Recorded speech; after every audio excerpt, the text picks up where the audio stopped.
Sa simula ng kwento, nakilala natin ang isang bihasang sniper na si Drasa, na nanatili sa isang lagusan sa loob ng huling 10 araw. Siya ay nasa isang misyon upang alisin ang isang delegado ng gobyerno na darating sa kalapit na paliparan. Si Drasa ay hindi basta-basta lang na sniper. Siya ay isang eksperto na mamamatay tao na natatapos ang kanyang mga gawain ng may katumpakan at kadalian. Matapos matagumpay na pabagsakin ang kanyang target, itinatago niya ang bala bilang alaala, isang ritual niya. Samantala, ipinakilala tayo sa isa pang sharpshooter na si Levi. Hindi tulad ni Drasa, si Levi ay pinahihirapan ng paulit-ulit na bangungot.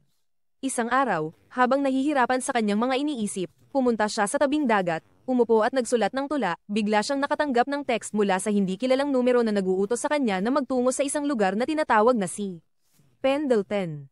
Sumunod sa mga tagubilin, dumating si Levi at nakilala ang isang babae na nagsimulang magtanong sa kanya.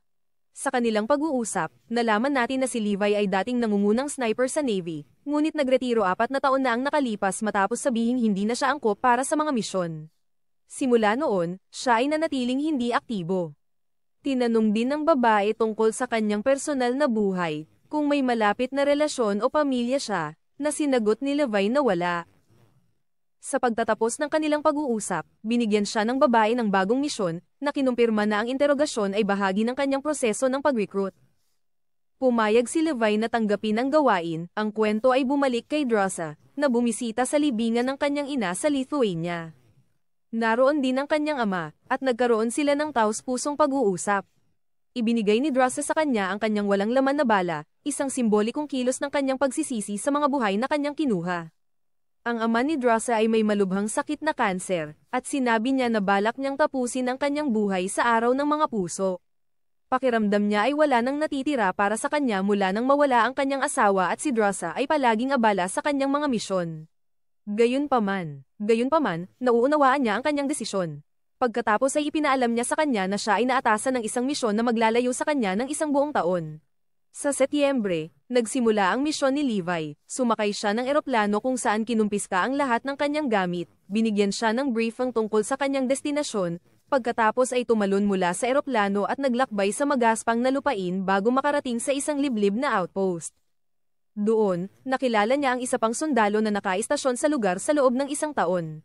Ipinaliwanag ng sundalo na ang lugar ay napakaliblib na hindi siya nakapagsalita sa sinuman sa loob ng 12 buwan.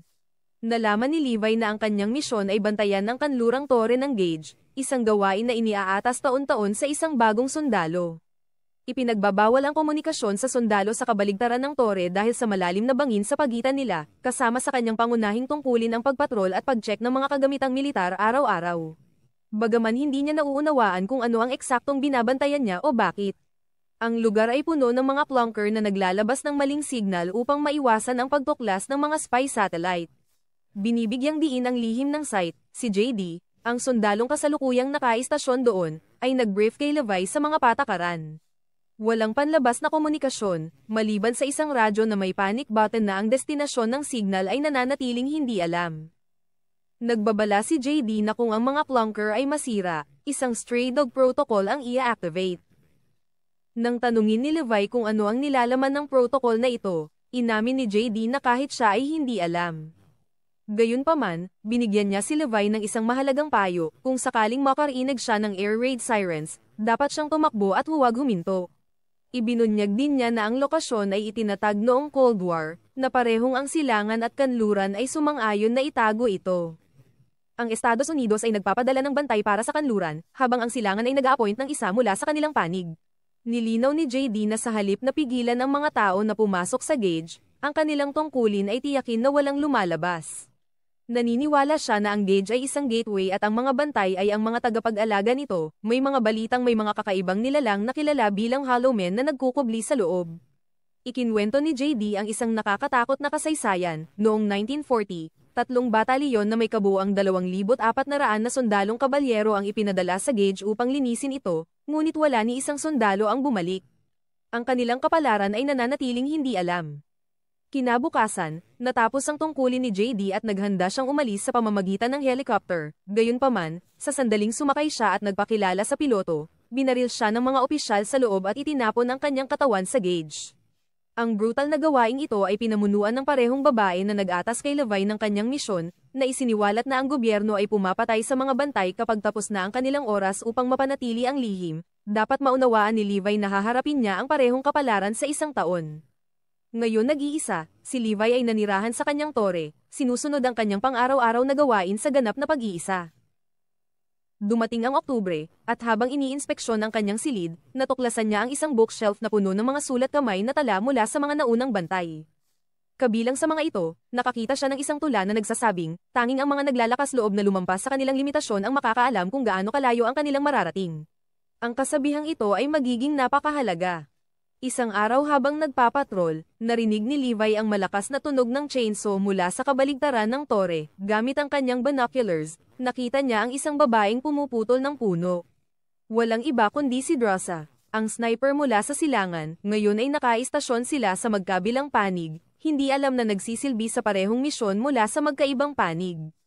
Isang gabi ng 3:00 ng umaga, nagising si Levi at nasugatan ang sarili sa isang basag na bote. Habang inaasikaso niya ang kanyang sugat, napansin niya si Drosa na nakaupo sa kanyang tore.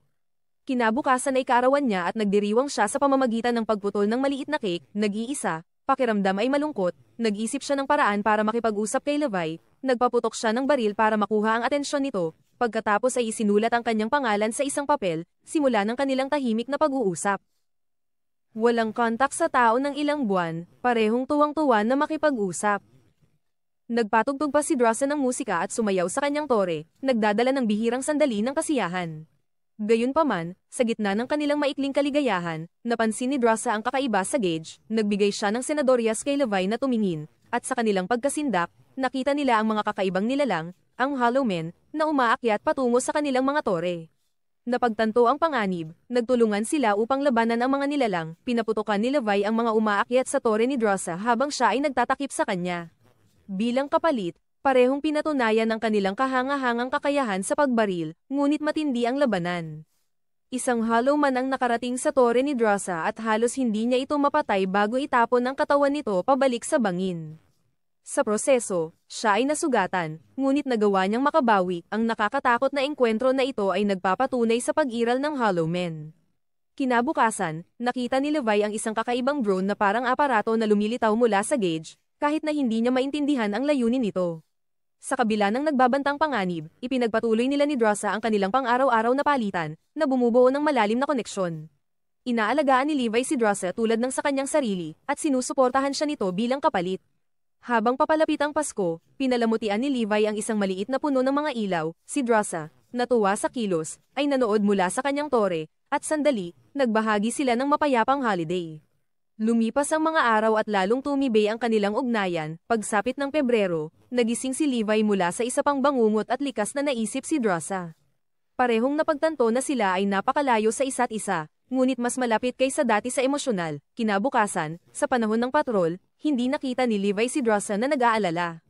Nagtanong siya sa gabi at inamin ni Drosa na siya ay malungkot at namimiss siya. Nakita siyang nag-aalala, naalala ni Levi ang tula mula sa bookshelf at binigkas ang linya ng malakas. Hanggang sa manggahas kang sumulong, hindi mo malalaman kung gaano kalayo ang mararating mo. Ang pagkaunawang ito ang huhubog sa takbo ng kanilang kapalaran.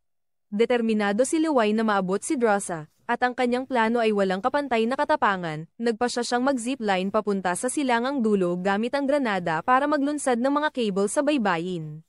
Nang makita ni Drosa ang kanyang ginagawa, tinulungan niya itong iset up ang linya. Kapag handa na ang lahat, kumuha si Levi ng ilang bulaklak at naghanda na makipagkita sa kanya, ngunit sa kasamaang palad, naipit ang kanyang zipline sa kalagitnaan.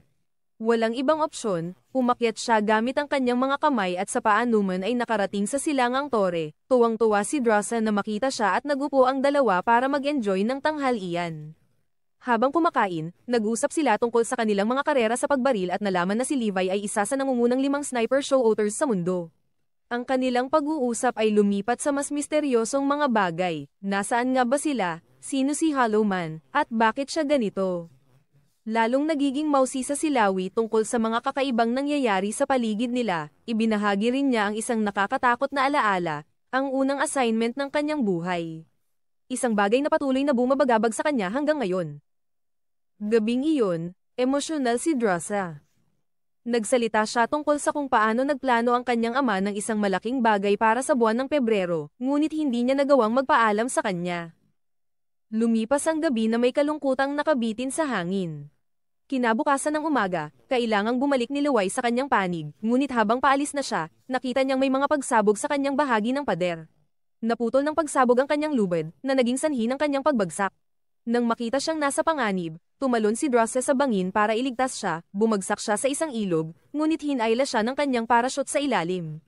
Sa huling sandali, nagawa niyang palayain ang sarili at lumangoy sa kaligtasan, sa kasamaang palad, sa kaguluhan, nawala ni Drossa ang kanyang auto-ascender, na makakatulong sana sa kanilang umakyat palabas ng lugar na ito. Samantala, si Lawi ay naiwan na nakabitin sa isang binti, ganap na vulnerable sa isang paparating na higanteng nilalang, mabilis niyang binaril ito, ngunit sa paggawa nito, nahulog siya sa isang malagkit na sistema ng ugat na ayaw siyang pakawalan. Habang siya ay nahihirapan, sumugod si Drossa at inatake ang nilalang, iniligtas ang buhay ni Lee, matapos makabawi, nagpa siya ang dalawa na tuklasin ang kakaibang lugar na kanilang kinaroroonan. Ang kagubatan ay siksik, puno ng mga halaman na may kakaibang kulay, at wala sa kanila ang may ideya kung anong kaharian ang kanilang kinaroroonan. Bigla, 3 halimaw na mangangabayo ang umatake sa kanila, nagdulot ng mga pinsala, ngunit hindi basta-basta sumusuko sina Luway at Drossa. Matindi silang lumaban, ang mga mangangabayo ay mukhang tao, ngunit may mga ugat ng puno na tumutubo mula sa kanilang katawan, na nagmumukha silang nakakatakot na halo ng tao at halaman. Napagtanto ni Drossa na wala na ang kanilang auto-ascender, ibig sabihin kailangan nilang maghanap ng ibang paraan para makatakas. Sa pag-obserba sa kasuotan ng mga mangangabayo, nakilala ni Levi na sila ay mga sundalo mula 1940 na orihinal na ipinadala sa bangin para linisin ito. Pero paano sila nabubuhay pa, at paano sila naging bahagi ng mga nilalang na puno? Habang lumalalim sila sa bangin, nakita nila ang mga katawan na naging puno. Ang lugar ay nagsisimula ng magmukhang parang mula sa impyerno. Sa wakas, nakatagpo sila ng isang wasak na simbahan na puno ng mga kalansay na nakaupo sa mga bangko, isa sa kanila ay may hawak pa ring bote ng cyanide sa kanyang kamay. Naging malinaw na ang mga taong ito ay nagpakamatay, ngunit ang tunay na tanong ay, ano ang nasa lugar na ito na mas masahol pa sa kamatayan mismo? Bago pa sila makapag-isip pa, isang kawan ng mga gagamba na may bungo ng tao ang sumalakay sa kanila, parang hindi pa iyon sapat, mas nakakatakot na mga nilalang ang pumasok sa simbahan mula sa labas. Nagkaroon ng kaguluhan, ngunit nakipaglaban ang aming mga sniper palabas, sa huli ay nakahanap ng pinto sa dingding ng bangin. Gumapang sila sa isang daanan at pumasok sa isang kuweba, sa huli ay natagpuan ang isang tila inabandonang laboratorio. Sa loob, nakakita si Lawi ng ilang lumang kaset, at nagawa ni Drossa na paganahin ang isang generator, na nagpapahintulot sa kanila na i-play ang mga tape sa isang projector. Ang video na kanilang pinanood ay nagbunyag ng mga nakakagulat na lihim, isang siyentipiko ang lumitaw sa screen na nagpapaliwanag na ang pasilidad na ito ay itinayo noong 1946 para sa pananaliksik sa biological at chemical missile. Ito ay bahagi ng isang lihim na proyekto sa pagitan ng silangan at kanluran. Ngunit noong 1946, isang napakalaking lindol na may magnitude na 88.1 ang tumama, naganap na nagpabagsak sa lupa. Bilang resulta, ang mga mapanganib na kemikal ay tumagas sa kapaligiran.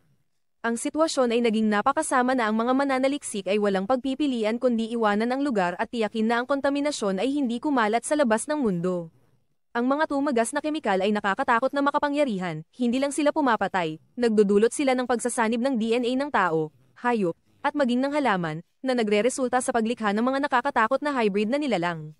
Ipinaliwanag nito kung bakit ang buong lugar ay puno ng mga halimaw na nilalang, nagbabala rin ng siyentipiko na habang ang maikling pagkakalantad sa lugar ay ayos lang, ang pananatili ng higit sa ilang araw ay nangangahulugang ang mga kemikal ay magsisimulang baguhin ang katawan ng isang tao. Ang mga epekto ay magsisimulang lumitaw sa loob ng 5 araw. Napagtanto nilang kailangan nilang makatakas agad, nagpa siya sina Drossa at Levi na maghanap ng paraan palabas, ngunit habang naghahanap sa lab, nakagawa si Luway ng isa pang nakakagulat na pagtuklas. Mga computer, ngunit paano nagkaroon ng mga computer kung ang lugar na ito ay inabandona noong 1946? Lumabas na ang babaeng nagpadala kay Levi dito ay hindi isang opisyal ng gobyerno, siya ang pinuno ng Dark Lake Paramilitary. At sinimulan niyang muli ang pananaliksik sa pasilidad na ito upang lumikha ng mga super soldiers gamit ang mutated DNA. Ang pinakahuling layunin, gawing hindi matatalo ang US military. Nakahanap si Liway ng isang classified file na pinangalanang Stray Dog, na naglalaman ng patunay ng buong eksperimento. Ipinahayag din ng file ang pagkakaroon ng isang missile na tinatawag na Stray Dog, na, kapag na-activate, ay wawasakin ang buong bangin nang hindi kumakalat ng radiation sa labas ng 4.2 kilometro na radius. Ibig sabihin, ang lugar ay maaaring permanenteng masira nang hindi nanganganib sa labas ng mundo. Habang paalis na sila, nagpasalamat si Liway kay Drosse sa pagiging kasama niya, na palihim na inihayag na nahulog siya sa kanya bago umalis. Napagtanto ni Drosse na naiwan niya ang kanyang bag sa pasukan, ngunit nang bumalik siya para kunin ito, muling sumalakay ang mga mangangabayo. Sa pagkakataong ito, inipit nila siya at hinayla palayo, sinubukan ni Liway na sundan, ngunit syempre, hindi niya kayang makipagsabayan sa isang tumatakbong kabayo. Sinundan niya sila sa pangunahing gas chamber kung saan pinahihirapan ng mga mangangabayo si Drosse, ngunit hindi basta-basta sumusuko si Drosse. Matapang siyang lumaban sa isang nilalang na tila isang nakakatakot na pagsasanib ng tao, halaman at maging ng DNA ng ahas. Sa huli, sinilaban niya ito, dumating si Levi sa tamang oras upang tapusin ang trabaho gamit ang kanyang mga bala. Habang tumatakas sila, nakatagpo sila ng isang nakakatakot na tanawin, isang tulay kung saan ang hindi mabilang na mga tao ay nagsanib sa mga puno at insekto, na bumubuo ng isang nakakatakot na buhay na istruktura. Hindi sinasadyang gin-icing ni Drosse ang isang nilalang, na naging sanhi ng pag-atake ng lahat sa kanila, ngunit nilabanan sila ni Liway, habang sinilaban ni Drosse ang mga ito, sinusunog silang lahat. Nakahanap sila ng isang jeep na makakatulong sa kanila na akyatin ang mga pader ng bangin, nilalabanan ang mga alon ng mga nilalang. Nagawang magmaneho pataas, ngunit mas maraming halimaw ang umakyat pagkatapos nila, sa isang desperadong hakbang, sinilaban nila ang jeep at pinabagsak ito, na pinapatay ang mga humahabol. Pagkatapos ay nagsimula silang umakyat sa pader gamit ang kanilang mga kamay, matapos makatakas, nagkasundo silang ay quarantine ang kanilang sarili sa loob ng 5 araw bago tuluyang umalis. Bago maghiwalay, sinabi ni Levi kay Drosse, "Mahal kita." Bumalik sa kanyang base, nakipag-ugnayan si Levi sa kanyang mga nakatataas, ngunit ang pinuno ng madilim na lawa ay may hinala na. Sinusubaybayan niya ito gamit ang nakatagong kamera sa kanyang radyo. Nang malaman niyang nagtaksil ito, nagpadala siya ng mga sundalo para hulihin siya at si Drosse. Habang sinusubukan nina Levi at Drosse na makatakas, inatake sila ng mga drone. Sa huling sandali, pinaputok nila ang missile ng ligaw na aso, na sumire sa buong pasilidad. Ang pinuno ng madilim na lawa at ang kanyang mga sundalo ay nadamay sa pagsabog, hindi nakatakas sa oras. Si Levi naman, tumakbo ng malayo bago tumalon sa ilog, hindi tiyak ang kanyang kapalaran. Samantala, nagtago si Drosse sa isang kuweba at tinapos ang kanyang 5 araw na quarantine. Pagkatapos, naglakbay siya patungong Pransya, kung saan nila binalak na magkita muli, naghintay siya ng matagal, ngunit hindi dumating si Levi. Sa huli, binuksan niya ang liham na iniwan nito sa kanya, naglalaman ito ng tula na mula sa puso. Bumuhos ang luha sa kanyang mukha, mukhang si Liway ay nalasan ng radiation at hindi na makakabalik. Pagkalipas ng ilang buwan, noong Abril, nagtatrabaho si Drosse bilang waitress, sinusubukang magpatuloy, ngunit nakita niya ito, nasa mesa si Liway, naghihintay sa kanya. Nabuhay siya, kahit huli na, pagkalipas ng 1 buwan, bumalik siya para sa kanya, at sa wakas, natapos na ang kanilang bangungot. Kung nagustuhan mo ang pelikulang ito, huwag kalimutang mag-subscribe sa channel.